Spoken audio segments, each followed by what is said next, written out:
Have you ever seen solar panels on the roof of a nearby house? Maybe there's some on your roof. Solar energy is a renewable resource that helps the planet. Solar energy is a special type of technology that uses sunlight to convert heat to electrical charges. It then converts this into energy that can be used for many appliances and devices we use every day. Using special devices called PV cells, PV stands for photovoltaic, the sunlight and the electrical charges absorbed will flow through the magnetic field in the cells. The energy from the panels directly is not enough to power normal electrical appliances. This is because the electricity created by the panels is direct current, or DC. You need an inverter to convert the electricity into alternating current, or AC. You've probably heard about solar panels, but what is all this talk about global warming? Global warming is when fossil fuels burn and carbon dioxide is released into the atmosphere, causing the sun's heat to be trapped on Earth. Fossil fuels like coal release greenhouse gases into the atmosphere, causing the planet to heat up. This isn't the only problem. There is also the fact that animals breathe out carbon dioxide. There is also the growing problem of deforestation, which lowers the amount of carbon dioxide recycled back into oxygen. But the growing population of people and more food needing to be grown. Fertilizers used to grow the crops can release nitrous oxide, which has the same effect as carbon dioxide. Global warming isn't the only problem that comes with climate change. There are many other terrible effects. Global warming places plants which can't move and animals under stress. Yes, some plants and animals can survive on a warming Earth, but many cannot. Weather patterns would change, and regions that get sufficient rainfall might drought, and climate would change for most ecosystems. Therefore, producing alternative energy like solar energy is important, but this seems too good to be true, right? Well, there are some problems. During the production of PV cells, a lot of greenhouse gases can be released into the atmosphere due to the lack of solar energy used. When we can produce enough energy to power most of the world, this issue will be gone. The initial cost of purchasing panels is too expensive for most people, so some people can't buy solar panels. This is also not much of an issue because you can rent panels.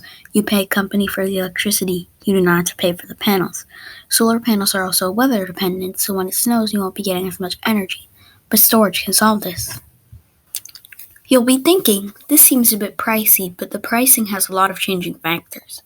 The average cost of a watt of solar power is only $3.05, but it is expensive for a solar panel itself, as a whole system can cost $17,000 to $21,000.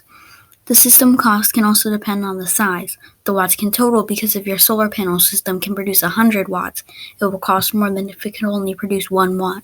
The prices can also vary depending on what state you're in. In New York, a watt costs $3.12. Solar energy isn't expensive, so solar energy isn't costing much per watt, but to buy the panel itself, it's expensive.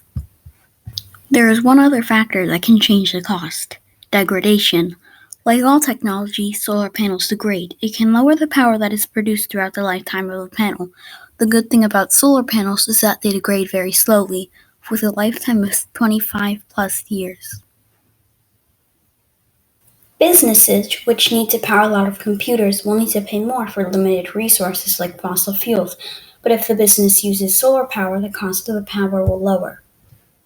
After you pay for the panels, there are incentives. There are 3 different incentives. There are PBIs, rebates, and tax credits.